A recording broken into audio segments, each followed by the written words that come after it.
Hello guys, Andre here. So lately I've been having some people asking me like, how do you make that sound?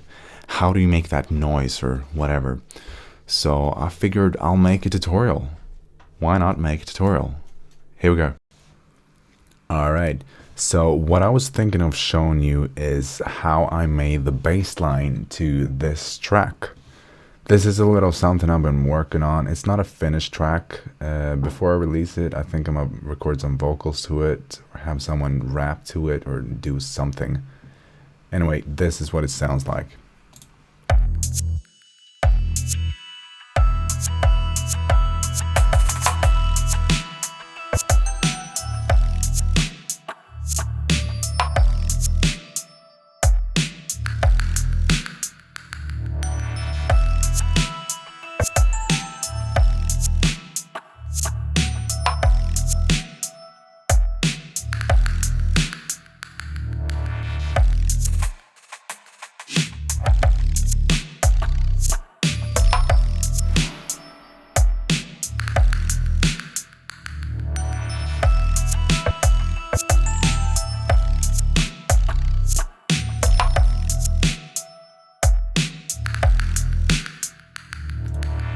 And there we go.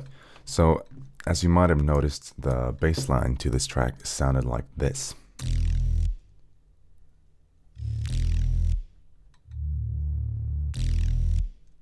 And that's the sound we're going to copy.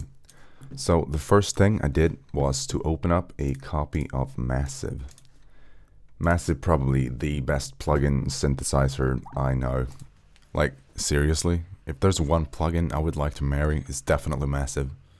I mean, it should probably be super fat and like really massive, but I don't care.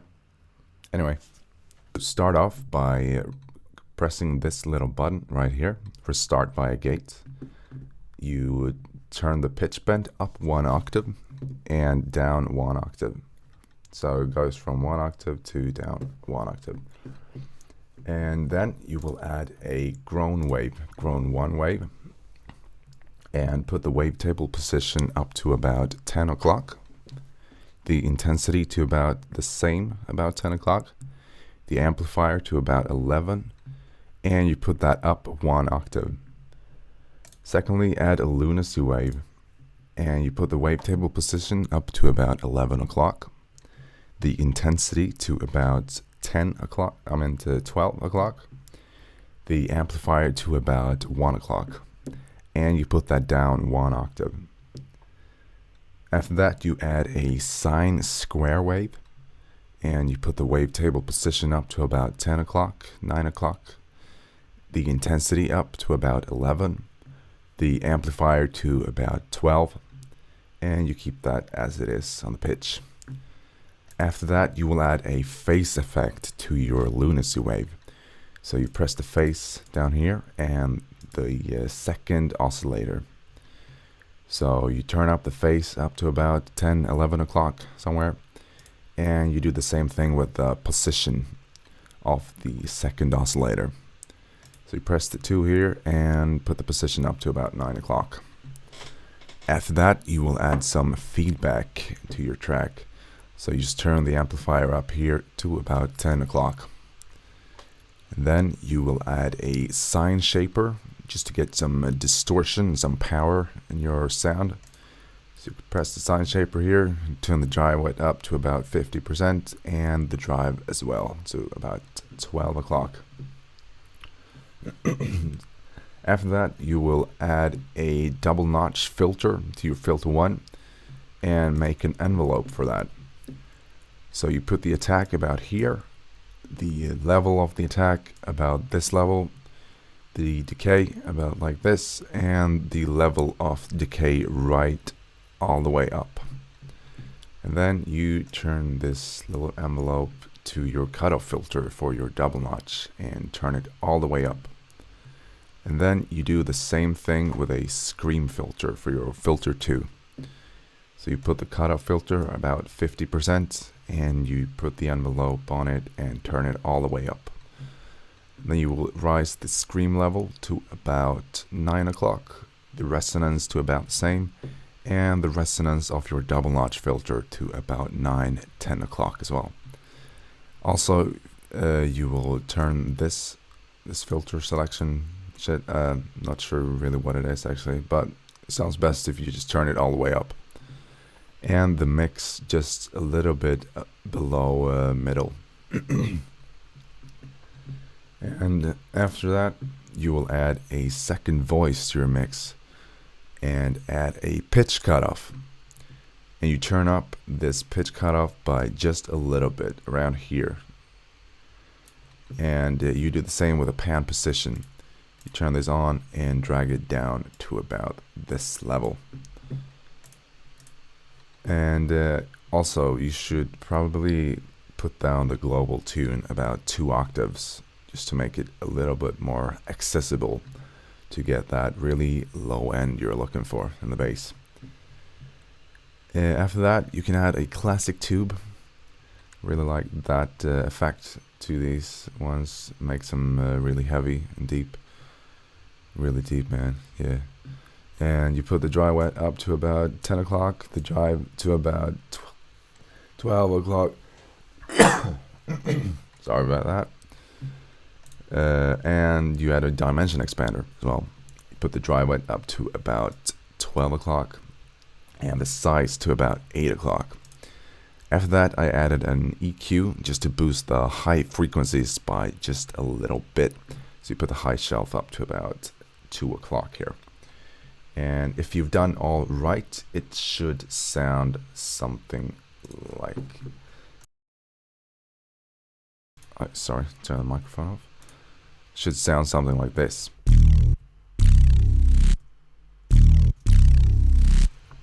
And that's pretty good. But we can do better, because I want a little more depth in the sound so it fits in the mix a little bit better. So what I did was to just add some effects to this channel to make it a little bit more dull, because the frequencies are all over the place right now. So you just add some EQ, some flanger, some redux, and some more EQ. And after this, it sounded like this.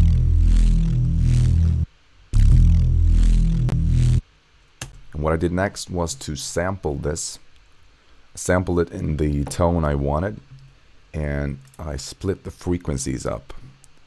So I work individually with each layer of frequencies for this bass line. That makes it just so much easier to modify and make sound good. So first I put a high frequencies, I put a EQ and put a high pass filter on it at 1500 Hertz. And then you can just work with that individually, and you don't need to worry about the mid frequencies or low frequencies while doing so. So this layer, it sounded like this.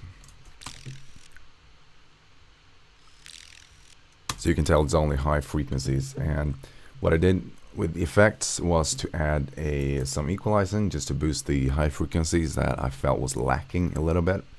And I added a isotope trash, which is a distortion plugin. Great plugin, you should get it if you don't have it. So you just play around with some EQ, some distortion till you get that sound you want, and as well as add some reverb to get that bigger feeling of the sound. And then basically I did the same thing with the mid frequencies and the low frequencies as well. So I just added a high pass filter and a low pass on the mid frequencies, so you just get the middle frequencies to work with, and that will sound like this. That is with all the effects on. So I basically did the same process with this. Put a lot of equalizing, a lot of distortion and equalizing and flanger effects, and you just play around with these plugins until you find the sound you want, basically. And you do the same thing with the low frequencies.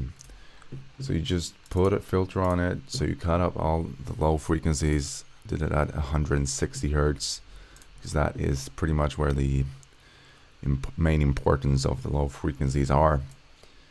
And this is probably the most important part of the bass line. You need to get this one right, otherwise it won't sound good, because this one sounds like this.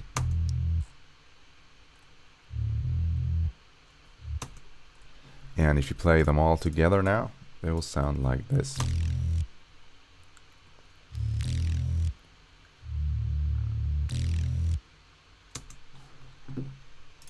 But I felt it was lacking just a little bit of that low end that I want to be shaking the ground. So what I did next was to just add a sine wave, just a pure sine wave, put down like many octaves, so it's really bass heavy. It sounds like this.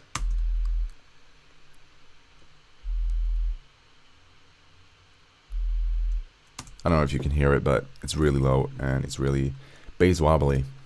So now if you play all the tracks at the same time, all the layers, it should sound like this.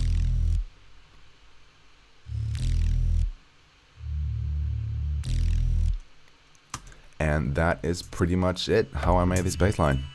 Thank you very much for watching, and I'll see you guys next time.